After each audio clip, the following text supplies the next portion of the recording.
Hey, welcome back to the Zombie Tactics channel. Today I want to talk to you about Doctrine, Dogma, and what I'm going to call the momentum of ideas. That'll be the title of this. Doctrine, Dogma, and the momentum of ideas.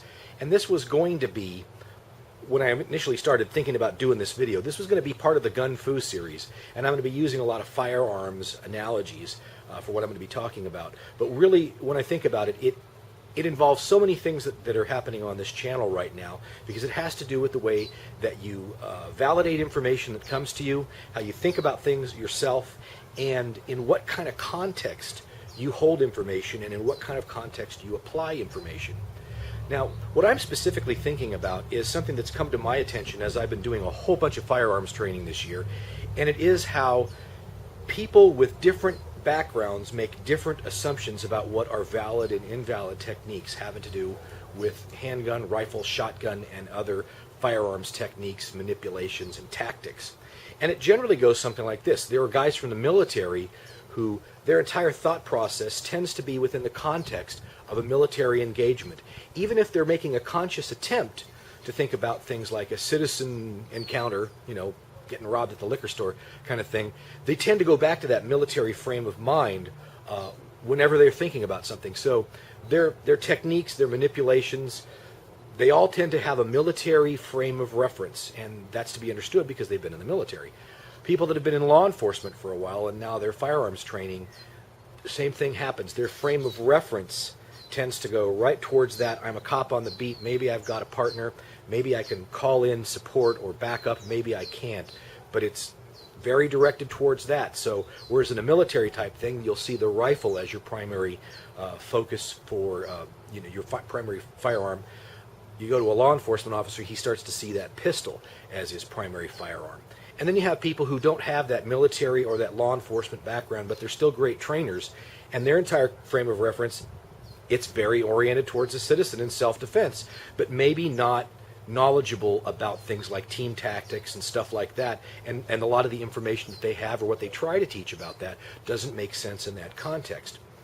I've also been thinking about how stubbornly these training groups will stick to a particular dogma or doctrine that they have, and it's a case of what I think the guys at Magpul call institutional inertia, and what I'm calling the momentum of ideas. And it works something like this.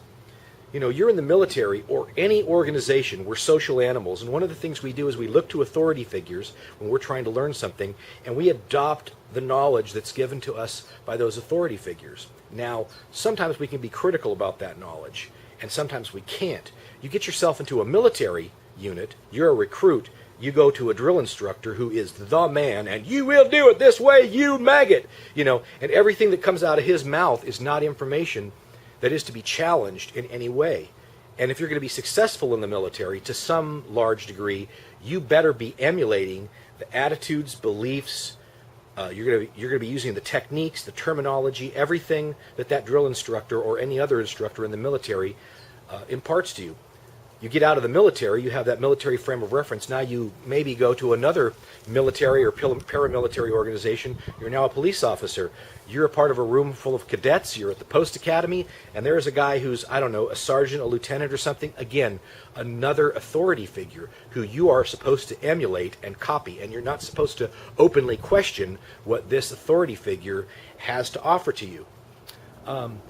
This does in fact happen, and it happens to such a degree that people change their entire belief systems sometimes around it, and sometimes for the better and sometimes for the worse. It's funny. I personally know a guy who's not from the South, spoke with kind of a northeastern accent. He went in the military. He came out 2 years. I saw him 2 years later. He didn't get out of the military 2 years later, and all of a sudden he is speaking in that clipped military style with something of a Southern drawl. Instead of a Boston, Massachusetts, Harvard accent, all of a sudden he's got that accent, and he is speaking in this speech pattern. And so that happens. It happens with things that are right, and it happens with things that are wrong. And I want to bring to you a few things that happened, one thing that happened in my life, and one that I've observed in the rest of the world to kind of form some more context behind this idea. When I was growing up and going to school, when I was about 8th grade or something, we had to read Cyrano de Bergerac, the guy with the long nose, the fencing, and the, Dulcinea, and all that kind of stuff. And there was a word in that play. I think we read the play, or maybe we read Band of La Mancha, or something. I don't know. Forget the title exactly. That's not important. There's a word in there, and the word is panache. It's spelled Panoche. Now, for whatever reason, my teacher did not know that that word was pronounced panache. And so she pronounced it panoche and taught that word to us all in 8th grade, panoche. Well, I find myself, after years of using this word panoche, thinking I'm really smart, right? I find myself at American Conservatory Theater in San Francisco seeing a presentation of Cyrano de Bergerac by one of the finest theater companies in the country. And I'm sitting next to a very nice-looking young lady who I think I'm going to be impressive with. And I say, I'm reading the program, and I said, I really like that word, panoche. And she goes, panoche? It's pronounced panache. And I'm kind of, well, I'm pretty sure it's panoche, because that's the way I was taught it since 8th grade. And she goes, no, it's panache. And later on, I looked it up, and sure enough, it's panache. It's not panoche. So for a number of years, I've been, mispronouncing this word and made myself look like a complete idiot in front of this very attractive young lady that I was sitting next to. That happens. My authority figure, the teacher, I just adopted what she taught me, and I didn't look at it critically. I didn't look that word up and research for myself. This happens with guys in the military, too. I occasionally, because it's just kind of a pet peeve of mine, I'll give a couple of guys a bad time about their use of the word cache. They use the word cache, which is C-A-C-H-E, and they pronounce it cache, which is 100% completely, no question about it, incorrect. It just is. The word C-A-C-H-E is pronounced cache. You cache something away, and then you have a cache of something put away. It's geocaching, not geocaching. And I'm not the grammar Nazi and the pronunciation Nazi, but I'll give them a bad time about that. And I know where it comes from. Almost to a man, these guys have been in the military, and they've gotten themselves into a situation where they've heard some sergeant, probably a drill sergeant or some other authority figure who they are attempting to copy and emulate, use that word incorrectly, and now they've adopted it and internalized it, and that's the way they use it. I saw a video the other day by one of the guys who was one of the actual soldiers that was in the Black Hawk Down incident, and he was talking about a cache or cacheing something away, and I'm just going, oh God, they're everywhere. But that just gives you an example of how something can be completely incorrect, but it gets accepted from an authority figure, and all of a sudden, it's part of their parlance now. Same thing with the term weaponry and weaponry. There is no word weaponry, and there is no word weaponry. But I've talked to more than one person who's been in the Marines, the Army, and sometimes on SWAT teams and things like that, and they use this word weaponry or weaponry, which does not exist. It's not a word. Again, completely incorrect, but it gets adopted because of those authority figures, right? The same thing has happened with a lot of ideas that we accept. And this is one of the reasons why one of the things I keep harping on in a lot of my videos is you don't just take my word for it. You do your own research, you do your own stuff. You're responsible for you. Even if you think I'm an idiot, and believe me, there are people who do over one issue or another, you're responsible for you, and you do your own research because, what am I, some authority figure? If I am to you, good luck for you. I'm a guy on YouTube making videos. I know some stuff, I don't know some stuff. That's it. So what does this have to do with? Well, it has to do with the fact that in future videos in the Gun Fu series, I'm going to be showing you different techniques and how this may come from the military and this may come from law enforcement, but it doesn't necessarily apply to our needs as a citizen. Or here's something that is common knowledge having to do with any subject.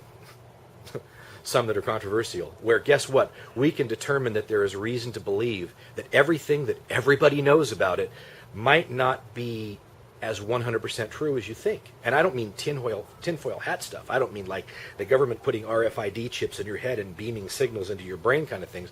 I mean basic things where all that's happening is all the experts, are just in an echo chamber where they're all just kind of saying the same thing. But in the middle of their work, you can see them admitting that they kind of don't know what's going on. So those are some other ideas that we need to question and think about. And when you do your firearms training, if you go to more than one school, you'll see this too. They'll teach how to rack a slide and what a retention position and what a ready position is completely different in one school as another. So the point is for us to all be thinkers before we're doers, to be actively engaged in what we adopt as our own principles and our own ideas and what we're going to use to prepare or to train for a defensive encounter that we unfortunately might have to meet with a pistol or some other self-defense methodology. Very important that we challenge these ideas and continue to try to advance knowledge, or at least open up some space where other people who are much smarter than me and much smarter than you can think about ideas. At least keep these topics open. Dogma and doctrine and mental momentum, or the momentum of ideas, should have no place as long as we are going to try and keep on being thinkers before we're doers. That's Zombie Tactics for today. A little bit of philosophy, I guess. We'll see you next time. Bye-bye.